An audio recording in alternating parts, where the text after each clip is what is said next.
교독하겠습니다. 또 내가 들으니 성전에서 큰 음성이 나서 일곱 천사에게 말하되 너희는 가서 하나님의 진노의 일곱 대접을 땅에 쏟으라 하더라.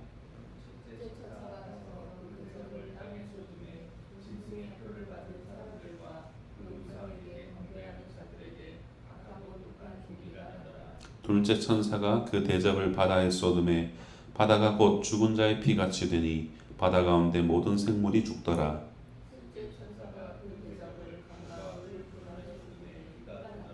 내가 들으니 물을 차지한 천사가 이르되 전에도 계셨고 지금도 계신 거룩하신 이여 이렇게 심판하시니 의로우시도다.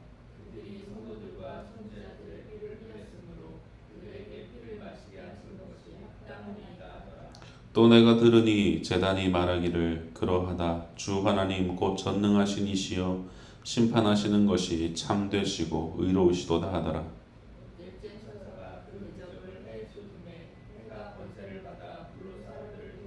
사람들이 크게 태움에 태워진지라 이 재앙들을 행하는 권세를 가지신 하나님의 이름을 비방하며 또 회개하지 아니하고 주께 영광을 돌리지 아니하더라.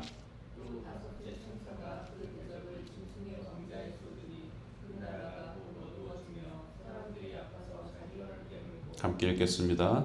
아픈 것과 종기로 말미암아 하늘의 하나님을 비방하고 그들의 행위를 회개하지 아니하더라. 아멘. 요한계시록에 나오는 세 가지 재앙 이제는 다 기억하시겠죠?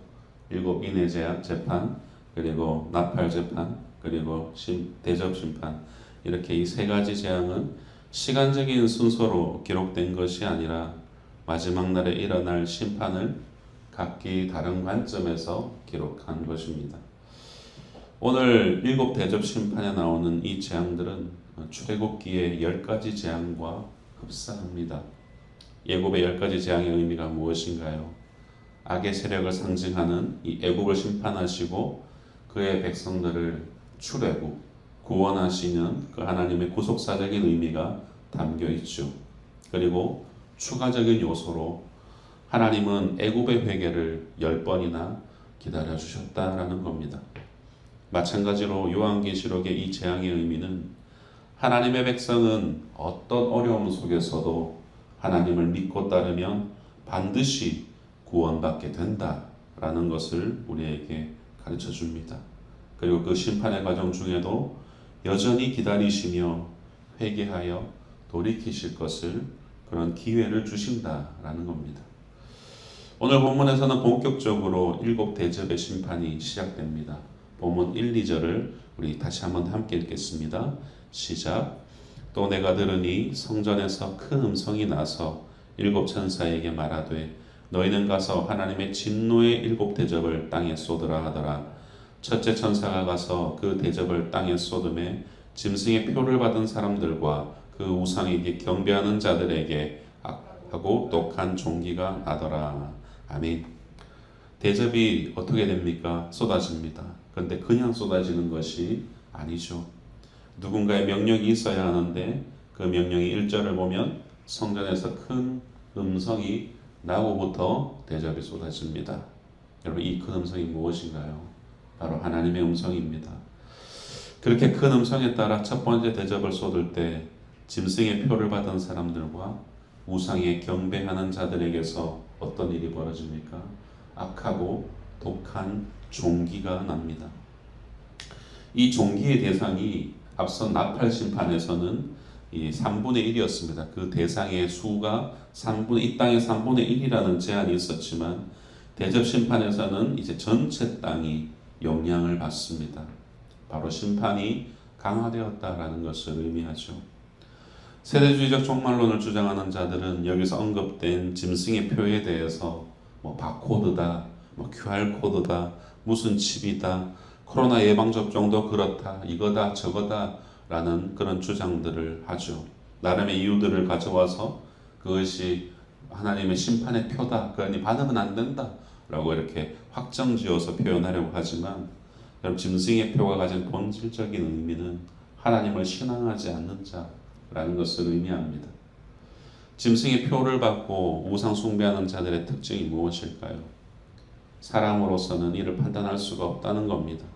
여러분, 우리 신자들 가운데서도 평생토록 교회 안에서 신앙생활을 한 사람들 가운데서도 이 사람이 진짜 신자인지 불신자인지, 성경에서 말하는 표현대로 알곡인지 쭉정이인지, 이 사람의 중심에 하나님만 섬기고 있는지 아니면 우상이 가득한지, 그건 아무도 확정 지을 수가 없습니다. 하지만 첫 대접이 부어지고 나면 어떻게 된다고 하였습니까? 그의 온몸에는 악한 독종으로 뒤덮여서 선명하게 그의 불신과 그의 우상화가 드러나게 된다라는 겁니다. 이어지는 3, 4절을 보십시오. 둘째 천사가 그 대접을 바다에 쏟습니다. 소돔에 바다가 곧 죽은 자의 피같이 되니 바다 가운데 모든 생물이 죽더라. 셋째 천사가 그 대접을 강과 물 근원의 소돔에 피가 되더라. 계시록에서 이 바다와 물은 긍정의 의미가 아닌 악의 무리를 의미합니다. 그래서 하나님께서 이 애굽의 나일강을 피로 만드신 이유가 당시 이 애굽인들은 이 나일강을 신으로 숭배했기 때문에 그 애굽강을 죽음의 강으로 만들어 버리신 것이었죠. 그렇게 셋째 대접까지 부어진 이후 그 결과가 이제 이어져 나오면 좋겠건만 그렇지가 않죠. 이어져 나오는 것이 아니라 특이하게 물을 주관하는 천사의 찬양이 곧바로 이어집니다. 5절에서 7절 말씀을 보십시오. 내가 들으니 물을 차지한 천사가 이르되 전에도 계셨고 지금도 계신 거룩하신 이여 이렇게 심판하시니 의로우시도다. 그들이 성도들과 선지자들의 피를 흘렸으므로 그들에게 피를 마시게 하는 것이 합당하니이다 하더라. 또 내가 들으니 제단이 말하기를 그러하다. 주 하나님 곧 전능하신 이시여 심판하시는 것이 참되시고 의로우시도다 하더라. 참혹한 심판의 상황 속에서 물을 주관하는 천사와 이 제단이 하나님의 분노와 심판은 의롭고 참되고 합당하다라고 고백합니다. 왜냐하면 여러분, 하나님을 배척하고 우상 숭배를 했던 이들이 그동안 수많은 성도들과 선지자들을 억압하며 그들로 피를 흘리게 했기 때문이라고 말을 합니다. 그럼에도 하나님은 그러한 성도들과 선지자들을 포갑했던 이 짐승의 표를 받고 우상 숭배하는 자들을 회개할 때까지 오랫동안 인내하셨고, 그럼에도 불구하고 그들을 돌이키지 않는 그들에게 하나님의 심판은 응당 합당한 것이죠. 성도 여러분, 신앙의 선조들이 피를 흘렸다라는 것은 왜 그럴까요? 그들이 신앙인답게 믿음의 사람답게 살았기 때문입니다. 성도답게 말씀대로 경건하게 살면 세상은 우리를 미워하고 조롱하고 억압을 하는 그 일이 발생할 수밖에 없습니다. 세상과 적당히 타협하며 내 유익을 얻는 것이 아니라 유익은커녕 바보처럼 살아갔던 것입니다. 여기서 우리가 생각해 봐야 할 것은 우리 삶에 이렇게 성도들과 선지자들처럼 복음 때문에 흘린 피의 흔적이 있는지 우리는 자문해 보아야 합니다. 여러분, 말씀을 지킨다라는 것은 세상적으로 보았을 때 유익보다는 손해가 더 많습니다. 우리는 세상보다 더 높은 도덕 윤리 감수성을 가지고 살아가야 합니다. 하나님이 이웃을 사랑하라고 명령하셨기 때문이죠. 아무도 보지 않는 곳에서 불법을 저지를 법도 하지만 하나님이 보고 계신다라는 신전의식 때문에 우리는 불법을 멈출 수 있어야 됩니다. 그렇기에 우리 성도는 세상이 보기엔 유별난 사람들입니다. 그 유별남이 구별됨으로 하나님께 인정을 받을 것입니다. 그러므로 사랑하는 성도 여러분, 하나님의 자녀로서 피 흘리기를 주저하지 마십시오. 여러분, 그 피 흘림의 흔적이 하나님이 우리를 향해 성도구나 라고 쳐주시는 인치심이다 라는 것으로 여러분 꼭 기억하시기 바랍니다. 그것이 저와 여러분에게 격려와 위로가 되길 소망합니다. 이어지는 8절에서 9절을 보면 네 번째 대접의 재앙이 보여집니다. 넷째 천사가 그 대접을 해 소돔에 해가 권세를 받아 불로 사람들을 태우니 사람들이 크게 태움에 태워진지라.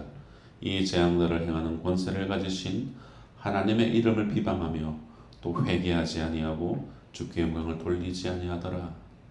넷째 천사가 대접을 해 쏟았는데 이 해가 권세를 받아 사람들을 불로 크게 태우게 됩니다. 그런데 참으로 이상한 것은 이 태움의 재앙을 당하는 사람들의 반응입니다.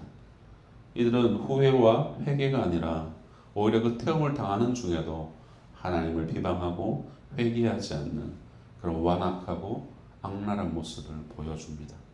성도 여러분, 하나님께서 심판하시는 이 악한 무리들이 섬겼던 것은 무엇입니까? 전국적으로 자기 자신입니다. 곰곰이 생각해보면 죄를 짓는 가장 큰 이유는 나 자신 때문입니다. 나 자신의 유익을 위해서 돈과 권력에 매이고 거짓말하고 욕심, 폭력, 쾌락 등을 그런 죄에 매이어서 죄를 짓게 되는 것이죠. 나 자신의 유익만을 추구하면 의식적으로든 무의식적으로든 나 자신을 하나님보다 더 높은 곳에 우리는 올리게 됩니다. 바로 사단이 그러했죠. 사단도 자기 자신을 하나님 위에 올리려다가 하나님의 저주를 받아 땅으로 쫓겨났습니다. 사단은 쫓겨난 그곳에서도 여전히 그를 따르는 자들과 함께 하나님을 모독합니다. 그럼에도 불구하고 하나님은 여전히 그들에게 회개할 기회를 주시죠. 여러분, 회개는 언제든지 마음만 먹으면 할 수 있는 성격이 아닙니다. 정말 진심에서 우러나오는 참된 돌아섬의 이 회개는 하나님이 말씀으로 권고하시고 그리고 기회를 주실 때 성령의 감동으로 할 수 있는 것이죠. 이어지는 10절과 11절을 보면 마지막 다섯 번째 대접이 나옵니다. 또 다섯째 천사가 그 대접을 짐승의 왕좌에 쏟으니 그 나라가 곧 어두워지며 사람들이 아파서 자기 혀를 깨물고 아픈 것과 종기로 말미암아 하늘의 하나님을 비방하고 그들의 행위를 회개하지 아니하더라. 다섯 번째 대접은 짐승의 왕좌에 쏟아집니다. 그리고 짐승의 나라는 이내 어둠에 휩싸이죠. 이제까지 이 대접 재앙들이 짐승 나라의 땅과 바다와 강, 물의 근원, 해를 위협했다면 이제는 그 중심을 치고 있습니다.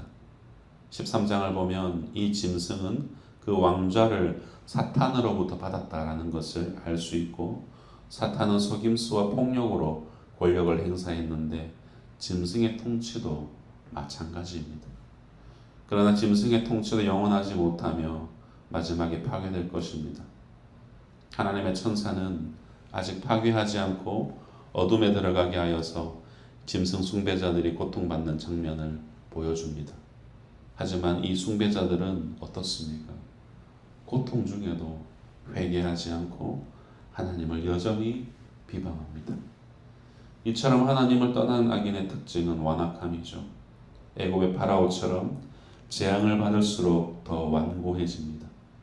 하나님을 인정할 수 있는 충분한 증거들을 가졌고 재앙의 징조들이 여실히 드러남에도 불구하고 여전히 외면한 채 돌이킴이 없습니다.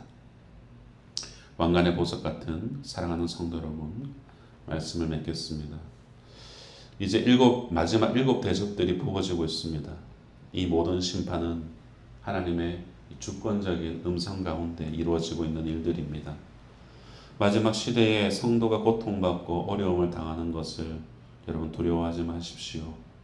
이 땅에서 풀지 못한 억울함 여러 가지들이 있겠죠. 그 모든 것들 우리 주님께서 반드시 해소해 주실 것입니다. 악은 재앙으로 갚아지고 하나님의 공의는 반드시 구현될 것입니다. 성도는 이것을 의심하지 않고 주어진 하루하루를 살아가는 자들입니다.